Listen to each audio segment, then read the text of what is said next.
উপস্থিত প্রিয় ভাই ও বোনেরা, আসসালামু আলাইকুম। আসসালামু আলাইকুম। কেমন আছেন আপনারা? মা বোনেরা কেমন আছেন? আলহামদুলিল্লাহ। প্রিয় ভাই বোনেরা, আজ বহু বছর পর এই ঠাকুরগাঁর মাটিতে আমি আবার আসতে পেরেছি, সেজন্য আল্লাহর কাছে হাজার লক্ষ কোটি শুকরিয়া।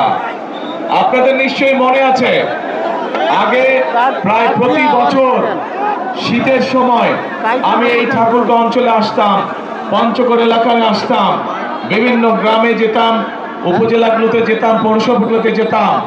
দুস্থ মানুষ, বয়স্ক মুরব্বী যারা আছেন, মা বোনেরা ছিলেন, দুস্থ নারী যারা, তাদের জন্য শীতের সময় গরম কাপড় কম্বল নিয়ে আমরা হাজির হতাম এবং হাজার হাজার মানুষের কাছে চেষ্টা করতাম সেই গরম কাপড় পৌঁছে দিতে, যাতে তারা শীত থেকে নিজেদেরকে রক্ষা করতে পারে।